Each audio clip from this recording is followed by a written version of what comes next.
looking at each other, they're focused on each other, they're probably choosing race strategies to beat each other instead of beating the rest of the pack at the moment.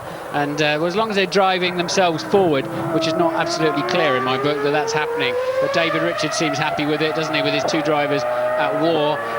But not a bad effort there from Jenson Button.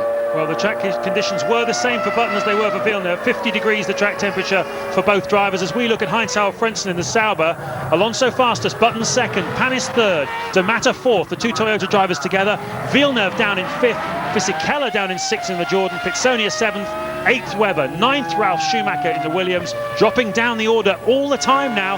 Verstappen 10th, Wilson 11th and Furman 12th, and Frentzen in sector 1 has just been 9/100ths of a second slower than Fernando Alonso. He also, though, is on the Bridgestone tyre. Let's see if Frentzen's technique can preserve those tyres through a whole lap. Another team that elected to use quite low fuel loads for qualifying in Melbourne, and again you would have to suggest, because Frentzen's not really been threatening the top 10 through free practice. In fact, a surprisingly quiet weekend for Sauber to date, but all of a sudden they're looking in the hunt for a top 10 grid slot. Frentzen, another car getting out of shape in turn 10. What happens is the oil and the rubbish in the track, this heat just emulsifies it, brings it up to the surface, and you lose a bit of tyre grip anyway, just from the high temperatures. The car doesn't work so well, the air is less dense, so you've got less downforce, everything working against you. And certainly Frentzen's car looking a little bit lively again on those Bridgestones towards the end of the lap. Can he make 300 kilometers an hour? No, he can't, but it's near enough, isn't it? And doesn't get the nose in as well as Button, but gets a nice straight drive out of the corner. So Frentzen then will be somewhere in there amongst the Button sort of zone. And no, he doesn't. He's fallen away. Well, they're surprising me, aren't they?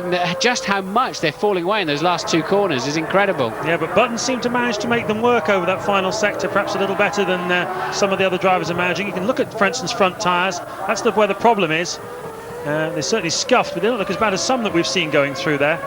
So the different techniques is very interesting, isn't it? Look at the different techniques through the corners. Certainly a lot of the drivers say there is no one particular corner here that's critical to the lap. They're all very different, and they all present their own particular challenges, and we can see lots of different ways of approaching them.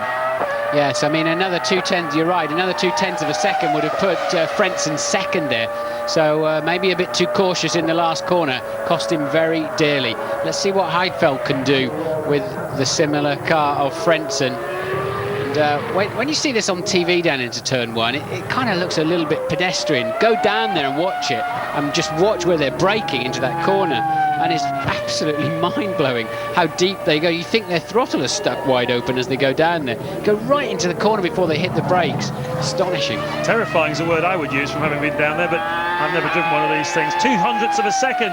Heidfeld is behind Alonso, the provisional pole sitter at the moment. The sister Sauber then on board with him. Just a bit of a problem with the replay unit there, but we're back on board with Heidfeld. Let's have a look at his technique. Steering away, as you can see, from the corner just before he committed into it. Yes, a little bit of tail end slide, bit of oversteer.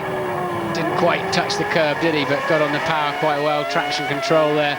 They won't be enjoying that next year at this time. They'll have to be feathering the throttle all the way up the hill there. Quarter of a second down on Alonso, but that puts him some 2-3 tenths up, I think, on Frentzen. Now, what can he do with these last 2 or 3 corners? And you can see he has to hesitate and wait before he can get the throttle on. The car's just gently sliding away from where he wants to be, and you just have to be patient at that time. There's nothing you can do about it. It's so frustrating behind the wheel of a Formula 1 car. It just seems an age before it hooks up and you can get on with the program. And they're running quite wide through the last corner. So Heidfeld goes over the line and takes a current second place. So he got the last corner right, that's for sure. Louise. Just walking through the paddock with Jenson Button. Jenson, I know you've been keen to put all the controversy